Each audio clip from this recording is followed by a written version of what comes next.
Now, so we'll bring Keith into the conversation as Cole Hamels and the Phillies will debut today. Keith, welcome back, pal. Thank you. Well, we know that Cole is still here, and now that he is here, how does it change, if at all, the way they play what Hamels, the handling of him now that he has made it to opening day? Every start he makes, his value goes down a little bit. And whether the Phillies acknowledge that or not, I don't know. I believe that is the reality of the market at this point. So, they still have a very strong incentive to try to get something done sooner rather than later.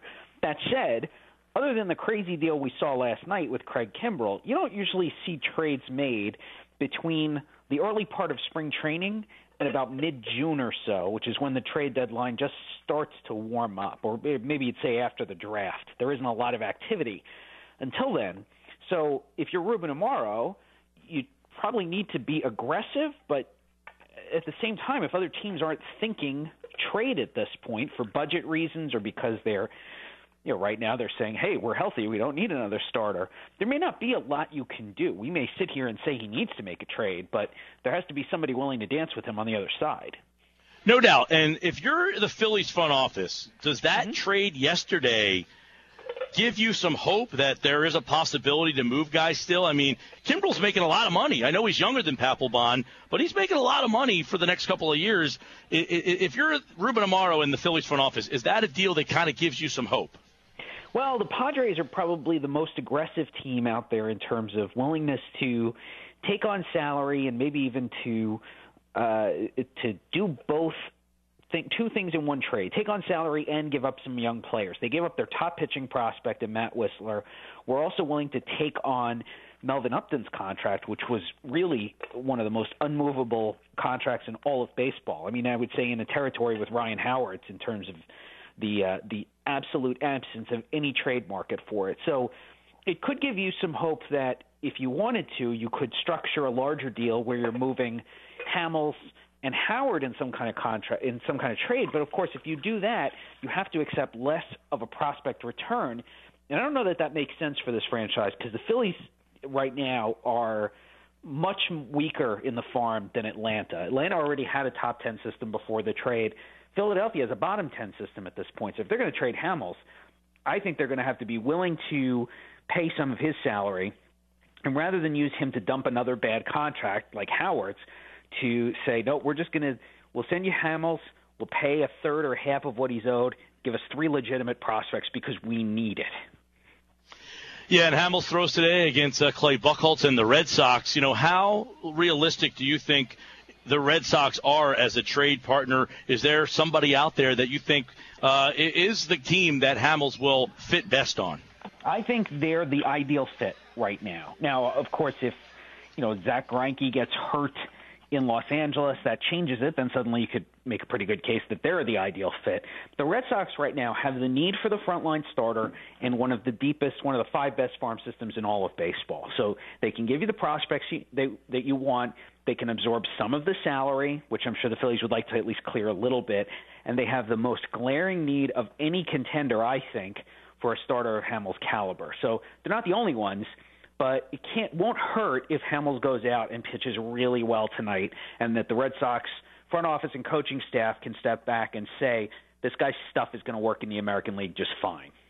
Yeah, there's no doubt that the Red Sox pitching is something that you kind of look at them and say, wow, they really left half of the equation very unknown. But we'll see how they get out of the chutes here. Keith Law's with us, ESPN.com, MLB Insider. Keith, you take a look at – I really want to look at Utley here because a lot of people just assume that if he wants to be traded that there will be takers. But I don't think people realize what his contract is, $15 million over the next 3 years plus $10 million this year. Is that something that a team is going to want to take on for a guy who's 36? I think if he didn't have the history of health issues, you could probably move the contract without any problem. However, the fact that he's been hurt on and off, plus his age, plus his contract, in total – there'll be a market for him, but the Phillies are probably going to have to eat or pay, I should say, half of the contract, I'm just estimating here, but he's not a $15 million a year player because you can't guarantee you're going to get 150 starts out of him. You've got to take him as if you might get 100 to 120, and some of those are going to be at less than full health. And in that case, that's a situation. Again, I'm going to probably say this on every player. The Phillies should be willing to eat some money to get better prospects in return, except for Howard, where you're not getting anything. If you find someone to take that contract, you get down on your knees and say hallelujah. The other guys, though, there's at least some value to Utley. Utley could help a bunch of clubs. You probably missed the ideal opportunity with the Dodgers in the offseason, but there are still teams out there that are going to be looking for second base help, or for Utley as a guy maybe down the stretch who can also help you even as a bat off the bench, a left-handed bat with some thump. Yeah, last night with that trade, the Kimbrel deal, and then you look at, he's making $12 million, $13 million down the line, and then you see Papelbon, what he's making. If you're now the Phillies, do you think that Papelbon becomes more attractive because of that? Yes, because who else is available?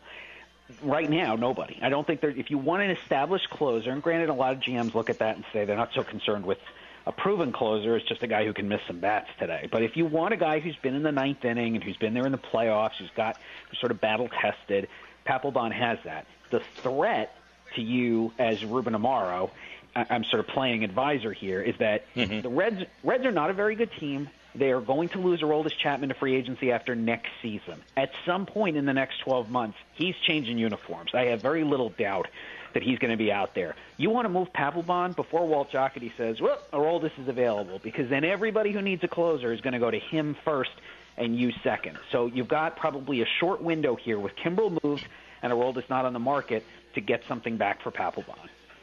Keith, how much do you know about Odubel Herrera? We a lot of people. He's starting in center field, batting second in the lineup, and many people don't know too much about him.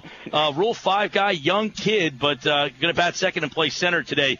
What do you know about him? It's totally bizarre. I mean, he's at this point, I'm not even sure if he's really a nice bench player. It was a sort of a strange Rule 5 selection. It's a little bit of a Ben Revere type skill set. I mean, you're hoping he grows into something, but he's got to spend the whole year on the Major League roster, or most of the year on the Major League roster, and then you can send him back down next year to try to resume his development as a hitter. The track record of guys like that taken in the Rule 5 draft is very, very poor. And then to take him and hit him second in the lineup, and that's the most important spot in the entire lineup, and you're going to put a guy in there who's, at this point, probably just hoping not to drown in his Major League appearances. It's totally bizarre. I mean, the Rule 5 draft, you can occasionally find a hidden gem. Usually it's a hard thrower, maybe he's had some injury history, and that's a guy who can maybe jump a couple of levels. But Herrera, he was never a top prospect for me back in the Rangers system anyway, and they asked him to jump into a major league role. I don't get it. There are better ways to acquire talent than to Rule 5 a guy who isn't ready for the big leagues and ask him to hit second for you.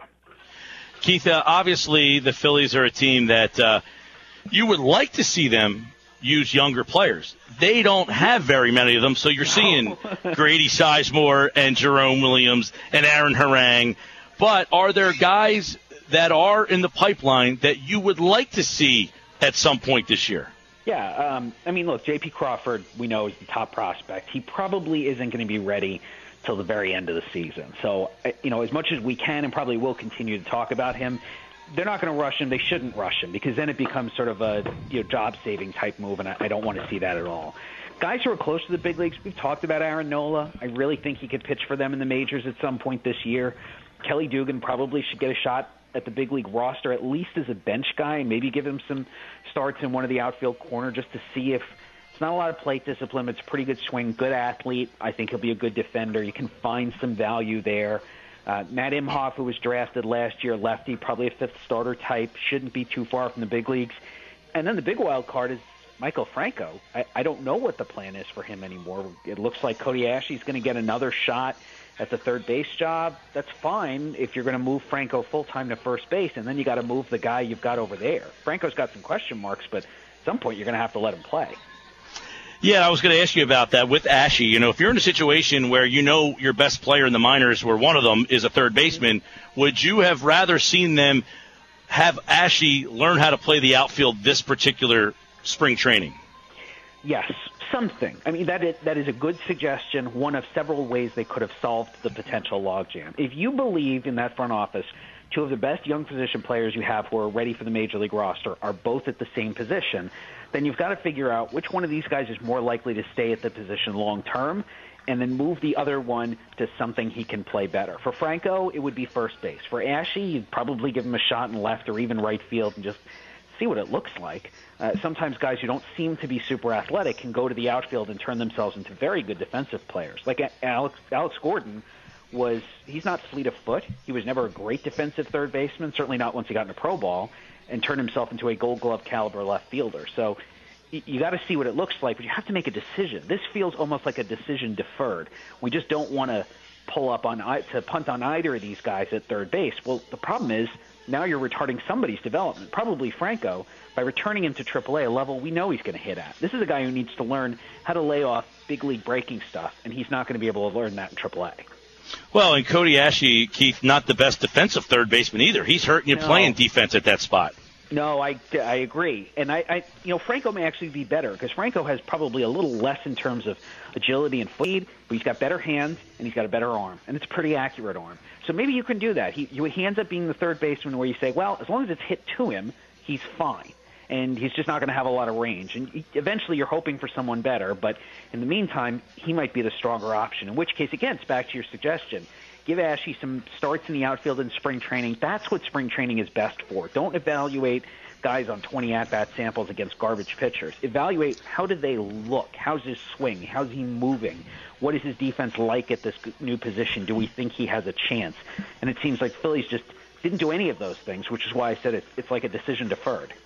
What do you make of the philosophy of drafting Aaron Nola, who is probably the most ready guy on a team that doesn't need him anytime soon?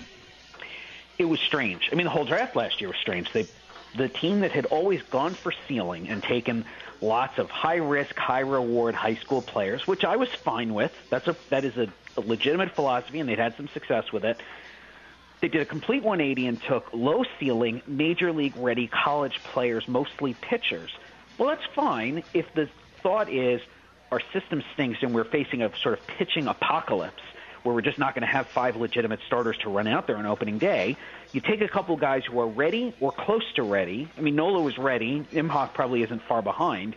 And they took a couple other guys who maybe within the year will pitch for a major league team. Maybe not be very good, but at least ready to contribute.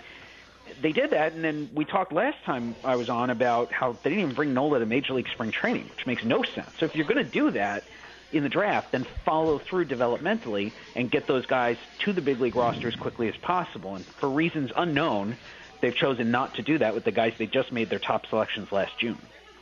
No, and obviously this is what the Phillies going to be this year, and it's going to be a tough year to watch them. But after that deal last night with the Braves, I would assume in this division the Phillies have the worst farm system and maybe one of the worst in all of baseball still. Yes, I would agree with that. I think I had them in the bottom 6 or 7 in all of baseball. And really, it's sort of J.P. Crawford. There's a big drop-off. I like Aaron Nola, but he's not a star. After those two guys, it's really light. I actually saw 2 of their A-ball clubs when I was down in Florida for spring training.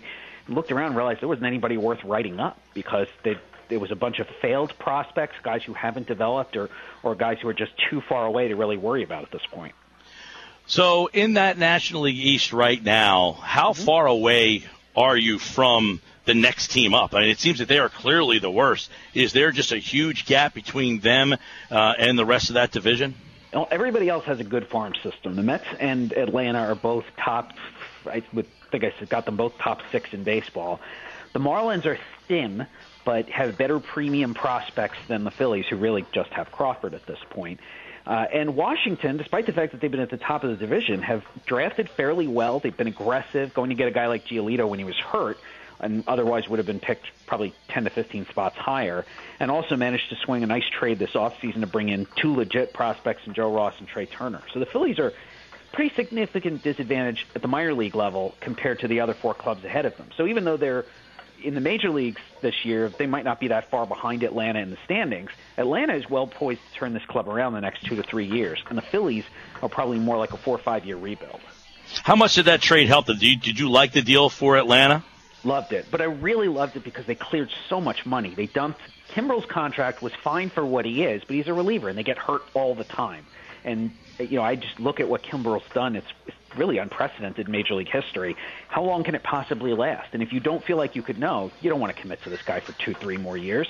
And they dumped Melvin Upton's contract. They didn't have to take back much bad money in return and got a major pitching prospect, a lottery ticket outfield prospect, and another draft pick. You can trade certain of these sandwich picks now, and Atlanta's taken real advantage of that to boost up their bonus pool in the draft. So I thought of all the things they've done this offseason, it was an absolute no-brainer for them. And a lot of the times when you look at young players, I kind of reference what the Marlins do. I mean, they got kids pitching that they're 22, 23, and it seems that they, whether they're ready or not, they go ahead and do that. Is that just, something that different organizations have different philosophies, or are the Phillies behind the times and not? Because so many times when you talk to people who cover the Phillies, they'll tell you, well, he's not ready to go up. Would you rather see these guys, even if they aren't ready, pitch at the big leagues if your team doesn't have the expectations, or would you rather let them develop in the minors? Because you hear so much about confidence, losing confidence if they come up and don't succeed. I think the separator is with the Marlins, when they bring these guys up, by and large, I'm talking about the guys they bring up young, which is what I think you're getting at. It's guys who have the stuff to succeed and may not have the command, the poise, the feel for getting hitters out, how to set them up, how to put them away. The Marlins feel like we can teach that stuff at the big league level, but we can't teach you how to have a power arm, and we really don't know how to keep you healthy. And that's true of all 30 teams. No one knows how to keep these guys healthy, especially when they're throwing 95. So why don't you just bring your native Aldis to the big leagues and let them start learning on the job for us rather than have them pitch in the minors an extra half season or a season and potentially blow their arms out before we get any value out of them. And so I'm fine with that. What you don't want to do is rush the guys who don't have the stuff when the command isn't there yet either. The real high school projection guys where you're waiting for everything to come together, those aren't the guys you bring to the big leagues quickly, because your fear is they're going to come up and get their brains beat in because the stuff is just adequate before they've learned how to locate to the edges or how to work more effectively with their entire mix of pitches. How much, Keith, has the draft changed, since you were working in the front office there? How much has the philosophy on that changed in terms of getting these guys up faster? Because it seemed like the draft, was an afterthought almost for casual fans. Hey, who cares about the draft? Now, how much has that changed inside organizations? Substantially. Teams have really changed their overall approach. Teams draft better. They draft smarter. They still take high school arms. I think high school arms have actually come back into fashion after a brief period, the sort of Moneyball period where teams were shying away from them. But they develop them better. We pitch them a lot less as prospects now, and so they're not suffering the catastrophic, especially shoulder issues that they used to on a more regular basis. This is another situation where it hurts the Phillies that they've been so far behind in the analytics area because teams are applying a lot of analytical firepower to the draft. There's a lot of data available, but it requires more work to incorporate it into your decision-making. And the fact that the Phillies don't do that, it's just going to make it that much harder for their scouts to pick up the slack when competing against 29 other clubs that do use that kind of information. ESPN's Keith Law is with us here on opening day as the Phillies and the Red Sox in battle. And, of course, Keith, you look at, obviously, what's ahead for Philadelphia. How long do you think before this team becomes somewhat relevant again? Because Pat Gillick has said 17 or 18. Does that seem like wishful thinking? I just don't see how you're going to do it. The assets in the current organization are nowhere near enough to make this team a contender compared to Washington, which is a juggernaut and will probably still be very good at that point, the Mets, who look like they're building the next juggernaut in the division, and the Marlins. While the farm system isn't great, the Major League team is so young, and several of these guys are now locked up to long-term deals. They're not going anywhere. So that's three other teams in the division that you've got to feel pretty good about their chances. And then Atlanta potentially coming back to relevance in that same time period. How do the Phillies get there? J.P. Crawford alone isn't going to do it. Aaron Nola isn't enough. You need 6 Aaron Nolas in the organization to feel better about him. So it means trading Hamels as soon as possible for a package of some high upside guys. It means nailing your draft this year to a degree that they really didn't last year and getting some star power potentially back into the farm system, recognizing if you want to develop 2 stars, you got to draft 10 guys who look like they might get there. And they're not at that point yet. It does seem like wishful thinking because I don't see the path. I can't craft the story for you that gets them from this moment today to contention in 27 or 2018. I think many would agree with Keith Law here on the Sports Bash 97.3 ESPN. Keith, your favorite team in the National League, who's the best? I've got the Nationals as the best, just a little bit ahead of the Dodgers. I think the Nationals have so much depth, especially starting pitching depth. Somebody gets hurt, somebody falls short, they can fill in. Even the Dodgers can't match that. Yeah, a lot of people talking about the Dodgers and the Nationals. Is there a dark horse team that you like that could surprise? I can see the Marlins sneaking into the playoffs, and I think they'll be difficult if they get there. I do have the Cardinals winning the Central. I know there's a lot of Cub talk at this point. Cubs are good. I think they're a pitcher short. They might even be a pitcher and a half short of being a playoff team this year. Over in the American League, it seems like the Royals came out of nowhere last year. Do they have the roster to do it again? I don't think so, because I think especially they need major offensive boosts from guys who just haven't done it. The Hosmers, the Moustakas, we've been waiting for years. If you could tell me that this was the year those guys were going to break out, I'd be, yes, I'm all in. But the pitching is worse. The defense will be the same. The offense is still somewhat of a weakness for them. And I think that whole division, Cleveland and the White Sox in particular, have both gotten a lot better. I think both those teams finish ahead of the Royals this year. Is there a clear-cut American League phase? Season the National League, everybody likes either the Nationals or the Dodgers. Is there a clear-cut team in the American? No, I don't think so. I mean, I have the Mariners finishing with the best record in the American League.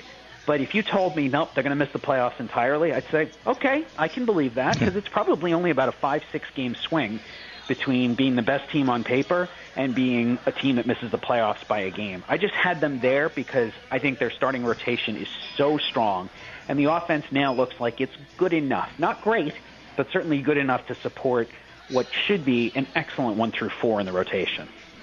A lot of new blood in the playoff conversation. We saw the Royals last year. Could it be the Mariners this year? Again, as Keith said, I agree. No clear-cut favorite over on the American League side. At Keith Law for more on this Major League Baseball season, which opens up today. And the Sports Bash has you covered, 97.3 ESPN. Always a pleasure, Keith. Thanks so much. Anytime.